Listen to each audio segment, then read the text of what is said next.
If you misname the storm, you may resist the correction, abandon the training, or blame opposition for consequences you created. That is why interpretation matters. Pressure is not merely something you feel. Pressure is something you must examine. A strained relationship may be revealing a habit you refuse to change. Stalled work may be confronting weak preparation, or it may be testing your commitment to a worthy responsibility. Financial pressure may expose neglected discipline, while the burden of leadership may be developing abilities you have never needed before. Repeated disappointment may carry a lesson, but you cannot discover that lesson by choosing the explanation that makes you most comfortable. So ask yourself, is this pressure awakening me, opposing me, or enlarging me? Am I being redirected? Am I being resisted? Am I being developed? Do not answer too quickly. Write this principle down. Pressure announces that something is under strain, but pressure does not automatically explain why. The presence of difficulty is not proof that you are wrong. It is not proof that you are right. It is not proof that someone is against you. And it is not proof that promotion is around the corner. Difficulty is information, not interpretation. Evidence must be examined before meaning is assigned, because the wrong meaning produces the wrong response. Some of us already have a favorite explanation. We call every consequence an attack. We call every uncomfortable lesson punishment. We call every delay a command to quit. But maturity requires enough humility to place even our favorite explanation on the table and test it. Look at the pattern. Examine your choices. Listen to trustworthy counsel. Observe the fruit of your response. And when the evidence is incomplete, have the courage to say, I do not know yet, but I will still take the next responsible step. You do not need panic. You need discernment. You do not need a dramatic label. You need an honest diagnosis. We are going to establish 3 definitions. Apply clear diagnostic tests and build a practical response you can use even when certainty is unavailable. But before we diagnose any particular storm, we must identify the 3 kinds of pressure and understand that each one demands a different response. Pressure is any condition that exposes a limit, disrupts an expectation, or demands a response. It tells you that something is under strain. But remember, strain is not the same as cause. Pressure is the alarm, not the diagnosis. There are 3 possible meanings we must examine. Number 1, correction. Correction is pressure connected to a neglected principle, a harmful pattern, an unwise choice, an ignored warning, or a responsibility that must finally be faced. When the same behavior repeatedly produces the same consequence, the pressure may be calling for change. Correction is not an invitation to defend yourself. It is an invitation to become responsible. The response word for correction is change. Number 2, resistance. Resistance is the friction you encounter while carrying an aligned responsibility with integrity. You have examined the assignment. You have corrected what was wrong. You are honoring your obligations, yet opposition, delay, or difficulty remains. That may require endurance. But listen carefully. Resistance does not prove that you are right, and it does not guarantee that you will obtain the outcome you prefer. Some people create confusion and then call the consequences resistance. No. Alignment must be tested before endurance becomes honorable. The response word for resistance is endure. Number 3, training. Training is pressure produced by learning, stretching, adapting, and carrying more than your present capacity can comfortably manage. You are not necessarily being punished. You may be discovering the limits of your current skill, rhythm, or maturity. Training feels uncomfortable because development places a demand on what has not yet been developed. The response word for training is adapt. Now say the pattern aloud. Correction, change. Resistance, endure. Training, adapt. Again, change, endure, adapt.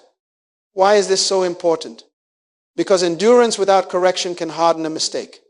If your conduct is creating the problem, continuing with greater determination will not make you faithful. It may only make you more destructive. But repentance, when no wrong has occurred, can produce false guilt. You begin apologizing for carrying a necessary responsibility simply because somebody opposed you. An escape from training preserves weakness. Every time growth becomes uncomfortable, you run back to what is familiar, then wonder why your capacity never increases. So write down this governing law. The quality of your response cannot rise above the honesty of your diagnosis. You now have the map. Not every hardship is punishment. Not every hardship is an attack. Not every hardship is proof that promotion is coming. Pressure must be interpreted. But a map cannot help the traveler who refuses to admit where he is. This framework will serve us only if we are willing to surrender the explanations that comfort us while concealing our responsibility. The most dangerous explanation is not always the one that frightens you. Sometimes it is the one that comforts you while keeping you unchanged. We naturally prefer interpretations that protect our image. If my choices have produced consequences, it may feel better to call the consequences opposition. Then I do not have to admit neglect. I do not have to apologize. I do not have to change. And if a worthy responsibility becomes difficult, it may feel easier to call the difficulty punishment. Then quitting begins to sound like wisdom. Fear puts on respectable clothing, and retreat is renamed discernment. Comfort becomes dangerous when it removes your agency. It becomes dangerous when it discourages examination. It becomes dangerous when it turns passivity into a virtue. Write this distinction down. Blame looks for someone to accuse. Responsibility looks for something to address. Blame asks, who did this to me? Responsibility asks, what can I learn? What can I repair? What must I change? What must I continue carrying faithfully? One question gives your power away. The other restores your ability to respond. Now, responsibility does not mean that every painful event is your fault. Do not convert honest examination into false condemnation. Some conditions arise beyond your control. Some actions belong to other people. Some causes may remain unclear. Responsibility simply means that before you declare yourself powerless, you examine your contribution truthfully. There are three enemies of honest interpretation. The first is pride. Pride refuses correction because admitting error feels like losing identity. The second is fear. Fear avoids resistance because difficulty feels like danger. The third is impatience. Impatience rejects training because development is slower than desire. Pride says I did nothing wrong. Fear says I cannot continue. Impatience says I should already be beyond this. And all three can misname the pressure. So change your question. Stop beginning with, why is this happening to me? Begin with three better questions. What is actually happening? What part of this is mine? What response will produce integrity? Say those questions again. What is happening? What part is mine? What response produces integrity? Humility is not weakness. Humility is the strength to receive truth without collapsing. A mature person can admit error without surrendering identity. A mature person can endure opposition without inventing a heroic story. A mature person can say, I contributed to this, without saying, everything is my fault. No blame, no shame, no denial, no spiritual language used to excuse passivity. We are looking for truth because truth gives responsibility somewhere to stand. Now that defensiveness has been lowered, we can begin where personal responsibility is often most visible. The pressure of correction. Correction is not humiliation. Correction is pressure that exposes a pattern requiring change. Its purpose is not to destroy your identity. Its purpose is to interrupt conduct that is producing damage. How do you recognize it? Look for patterns. The same behavior keeps producing the same consequence. A clear responsibility remains neglected. Trusted warnings were heard but repeatedly dismissed. Promises continue to exceed follow-through. And when the underlying habit changes, the crisis begins to ease. These are not automatic proofs, but they are evidence worthy of examination. One painful event does not establish a pattern. Be careful. Do not treat every disappointment as a verdict against yourself. A single incident may have many causes, but repeated evidence deserves attention. When the same door keeps closing after the same lack of preparation, when the same relationship conflict follows the same avoidance, when the same financial strain is compounded by the same undisciplined decision, wisdom must stop calling repetition a surprise. Perhaps tension at work is being intensified by poor preparation. Perhaps conflict at home is growing because difficult conversations are continually postponed. Perhaps leadership has become painful because accountability is treated as disrespect. The pressure may not be announcing that everyone is against you. It may be revealing something within your conduct that must be corrected. Ask yourself 5 questions. What did I know? What did I postpone? What pattern keeps returning? What consequence can be reasonably connected to my choices? What repair is still within my power? Do not answer with vague condemnation. I am terrible is not correction. Nothing ever works for me is not correction. Those statements produce shame without direction. Correction must become specific. Name the behavior. Name the principle you neglected. Name the person affected. Name the next repair. Here is the four-part response. First, admit without excuse. An explanation may provide context, but it must not become a hiding place. Second, stop the repeating behavior. An apology that protects the pattern is merely language. Third, repair what can be repaired. Restore trust patiently. Fulfill the neglected responsibility. Replace what can be replaced. Accept that some repairs require time and cooperation. Fourth, establish a practice that makes recurrence less likely. If lateness is the pattern, change the preparation. If avoidance is the pattern, schedule the conversation. If disorder is the pattern, create a system. Correction becomes fruitful when conviction is translated into structure. Say it aloud. Admit, stop, repair, establish. The fruit of correction is not endless shame. It is teachability. It is restitution where possible. It is change conduct. If you feel bad but preserve the behavior, the lesson has not yet completed its work. Take a moment and write down one repeated consequence you have been calling a storm. Examine it honestly. Could it be a messenger pointing toward responsibility? What must you change before you ask the pressure to leave? But now we must be equally careful. Not every hardship disappears when conduct is corrected. You may admit, repair, prepare, and act with integrity and still encounter friction. Sometimes integrity itself meets resistance. Resistance is opposition, delay, misunderstanding, or friction encountered while you are fulfilling a responsibility that remains aligned with sound principles. The important word is aligned. Difficulty does not automatically mean you are on the wrong path, but opposition does not automatically prove you are on the right one either.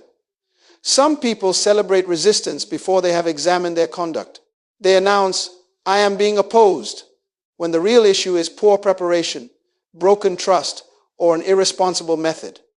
So before you celebrate resistance, verify alignment.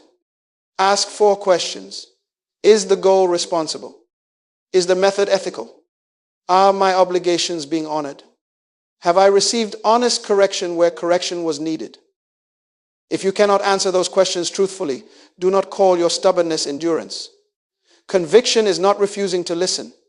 Conviction is remaining faithful after listening, examining, and correcting. How can resistance be recognized? The work remains necessary even though it is uncomfortable. The method can withstand honest scrutiny. Quitting would mean abandoning a legitimate responsibility, not merely changing a preference. And the opposition continues even after correctable weaknesses have been addressed. Here is an important contrast. If better discipline removes the pressure, correction was probably part of the answer. But if your discipline improves, your integrity increases, your preparation strengthens, and external friction still remains, endurance may now be required. You may be keeping a difficult promise when breaking it would be easier. You may be protecting a sound boundary that others would prefer you to remove. You may be completing necessary work after enthusiasm has disappeared. You may be leading responsibly when convenience invites retreat. In such moments, discomfort is not always a command to stop. But endurance is active. It is not sitting still and calling inactivity faithfulness. Active endurance refines the strategy. It strengthens preparation. It seeks cooperation where cooperation is possible. It protects character from bitterness. It continues the responsibility without becoming consumed by the conflict. Write those movements down. Refine, strengthen, cooperate, protect, continue, and be careful with critics. Do not turn every uncomfortable voice into an enemy. A critic may be wrong about your responsibility and right about your method. Resistance can be real while correction is still necessary. Mature people can receive useful feedback without surrendering a sound assignment. This is the difference between perseverance and stubbornness. Perseverance protects the responsibility while remaining teachable. Stubbornness protects the ego while refusing examination. What fruit should healthy endurance produce? Steadier character, preserved integrity, better judgment, measured progress, and progress that does not require you to violate the principle you claim to defend. Say this with me. I will remain teachable, but I will not quit merely because responsibility has become difficult.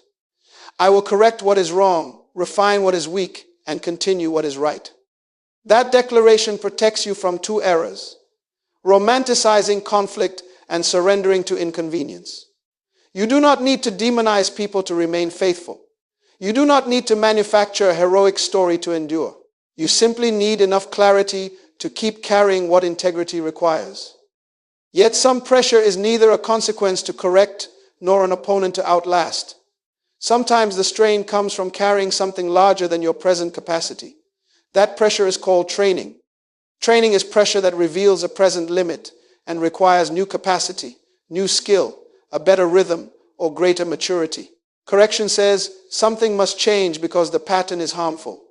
Training says something must develop because the demand is larger. Training often feels like failure because you are no longer operating inside familiar competence. Yesterday's ability was sufficient for yesterday's responsibility. But when the responsibility expands, old confidence may disappear. You begin making mistakes. Ordinary tasks require greater concentration. What once felt natural now feels uncertain. Do not condemn yourself too quickly. Discomfort may be evidence that you are learning, not evidence that you are wrong. How can you recognize training? The responsibility is new or larger. Practice reduces mistakes. Honest feedback produces visible improvement. And as your capacity grows, the pressure begins to change. What once overwhelmed you becomes manageable not because the demand disappeared, but because you developed. Write this distinction down. Resistance asks whether you will remain faithful under opposition. Training asks whether you will become capable under demand. And correction is different again. Correction requires you to stop or repair a harmful pattern. Training requires you to practice what is not yet natural. You do not repent for being a beginner.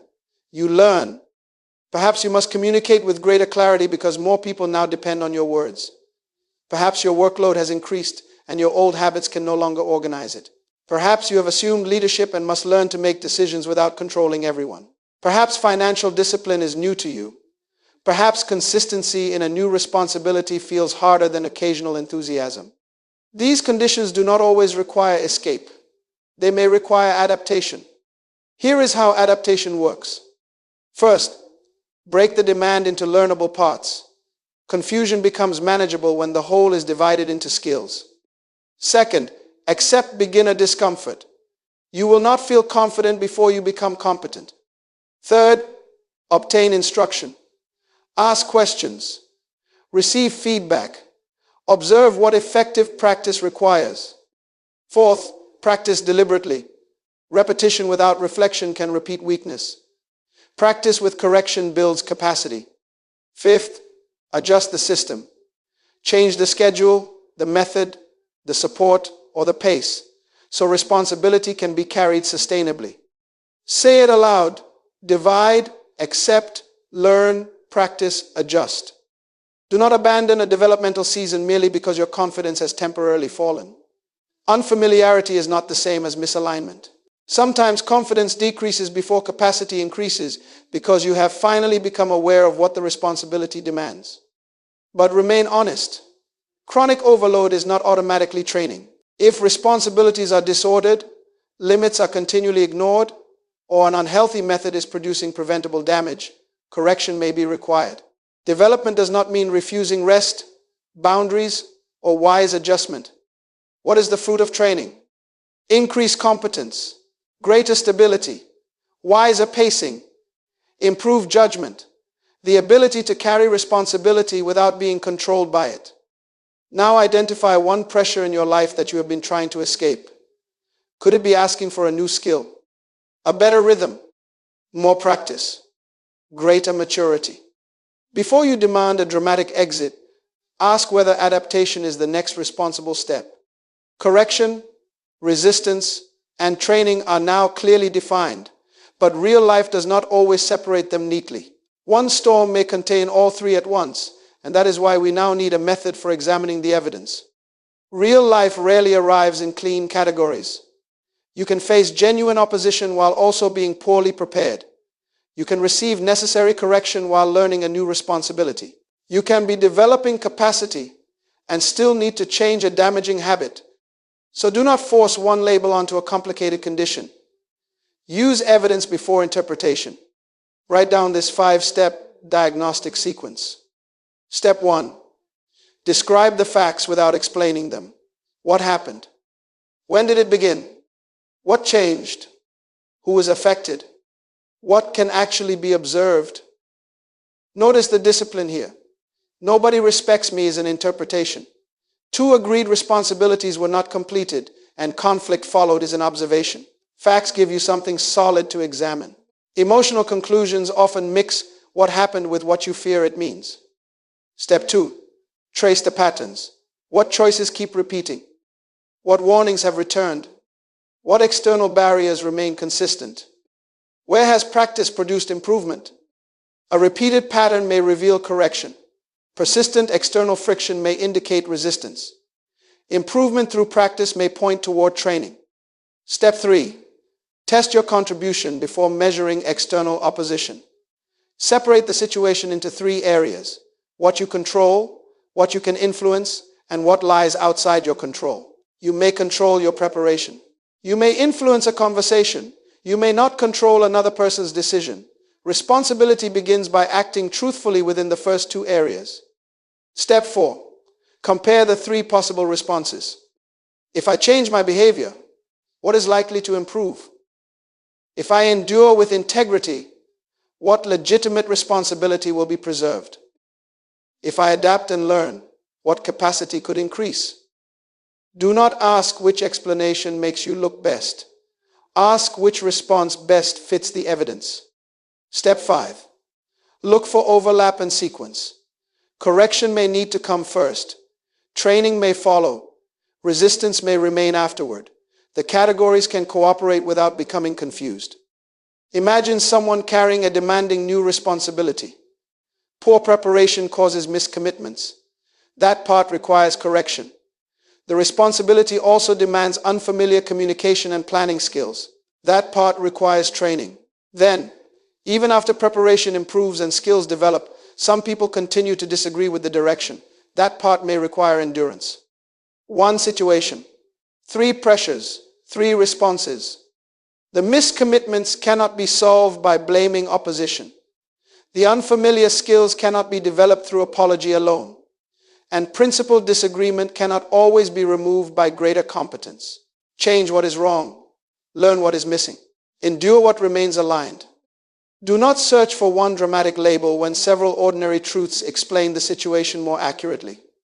A dramatic label may excite you, but an accurate diagnosis equips you. Say this aloud: facts before feelings, patterns before pronouncements, responsibility before blame. Honest diagnosis reduces unnecessary suffering because it prevents you from applying the wrong medicine to the right problem.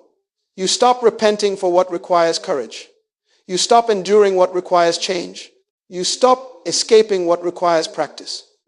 But even a careful private diagnosis has blind spots. Pressure can distort the way you see yourself and others. Evidence is essential. But the next safeguard is trusted counsel and an honest examination of the fruit each response is producing. Pressure can narrow perception. When you are afraid, fear can sound like wisdom.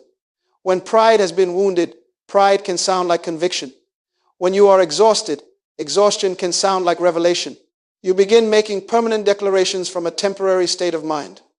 That is why private interpretation needs accountable counsel. Trusted counsel is not defined merely by title, age, or closeness. Look for qualities. Is this person honest? Can they be discreet? Do they have enough experience to recognize patterns? Are they willing to challenge you as well as comfort you? Do not choose only people who are rewarded for agreeing with you. Agreement may soothe you, but truth must examine you. And when you seek counsel, present the facts before presenting your verdict. Do not say, everyone is opposing me, tell me what to do.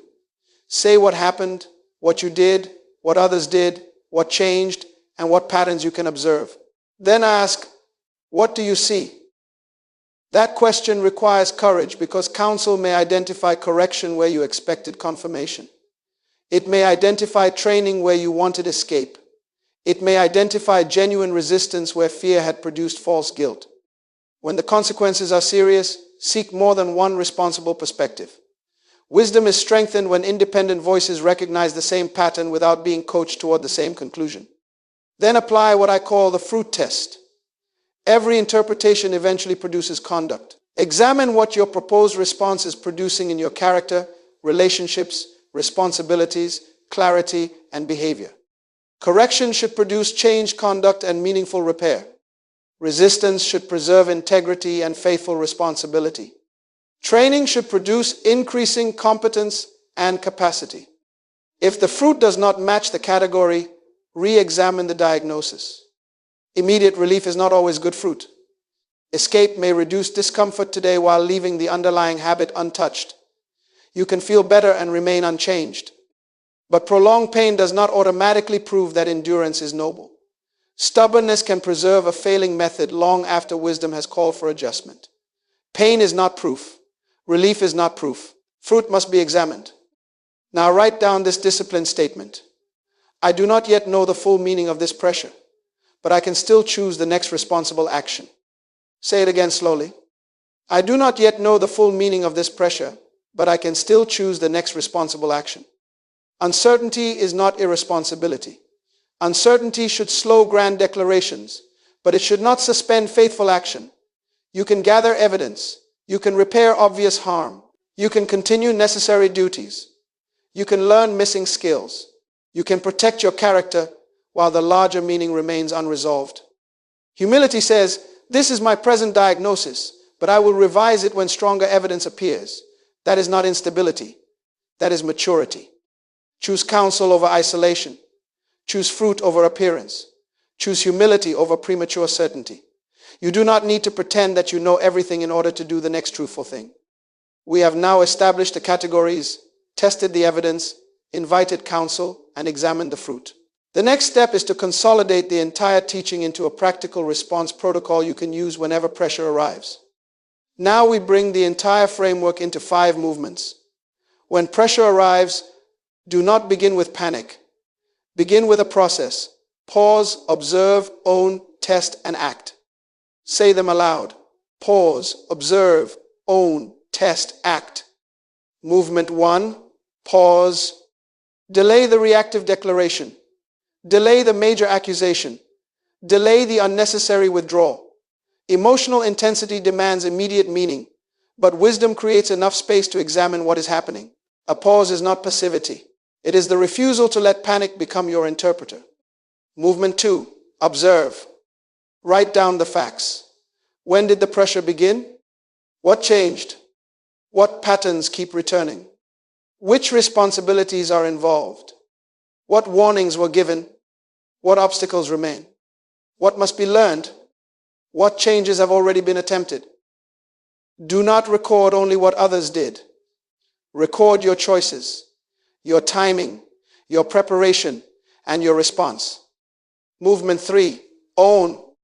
Identify your contribution without assuming responsibility for everything. What duty did you neglect? What repair is needed? What choice remains under your control? What limit must be acknowledged? Ownership does not make you the cause of every condition. It makes you responsible for your part within it. Movement 4, test. Compare the 3 diagnoses. Is this correction, resistance, training, or a mixture? Seek trusted counsel. Examine the likely fruit. Allow your diagnosis to remain provisional when the evidence is incomplete. Ask 3 short questions. What must stop? What must continue? What must be learned? If something must stop, correction may be present. If something aligned must continue, resistance may be present. If something must be learned, training may be present. Movement 5, act. Choose the response supported by the strongest evidence. Change what is wrong. Endure what remains aligned. Adapt where capacity is insufficient. Do not let analysis become another form of avoidance. Discernment must eventually produce conduct. Then review the fruit. Is behavior changing? Is integrity being preserved?